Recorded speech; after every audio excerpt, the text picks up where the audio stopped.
సంచలనాలకు care of address అనుకోవచ్చు. ఆయనే BJP అధికార ప్రతినిధి, హైకోర్టు అడ్వకేట్. ఏంటి అసలు మీ ఫ్యామిలీ బ్యాక్గ్రౌండ్ ఏంటి? మా తండ్రి గారు వ్యవసాయ కుటుంబం, ముఠా మేస్త్రిగా. అడ్వకేట్ అవ్వాలని ఎందుకు అనిపించింది?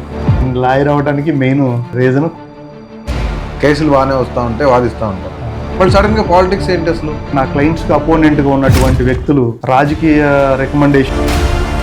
రౌడీ షీట్ కోగంటి సత్యానికి మీకు అసలు ఏంటి సంబంధం? కొన్ని మర్డర్ కేసుల్లో మీ ప్రమేయం. నన్ను రాజకీయంగా ఎదుర్కోలేని వాళ్ళు గుడ్డగాల్చి మొహం మీద వేసి బౌండ్ హోమం వేశారు. ఆయనకి వ్యతిరేకంగా మీరు కోర్టుకు వెళ్ళారు, పోరాడారు. సపోర్ట్ థ్రెట్ ఏమి రాలేదు మీకు? బెదిరించడం కానీ వారి నుంచి నాకు ఎప్పుడు కూడా. బట్ లిక్కర్ స్కామ్ ఇంత పెద్ద కేసులో మీరు కూటమి వైపు ఉండి, బట్ అపోజిషన్ వాళ్ళకి ఎలా వాదించారు అసలు? దీంట్లో అద్దేపల్లి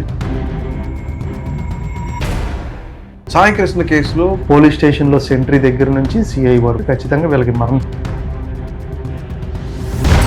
మీకు గవర్నమెంట్ ఇచ్చిన లైసెన్స్డ్ గన్ ఉందని విన్నాను. నా ఆత్మరక్షణ కోసమే తప్ప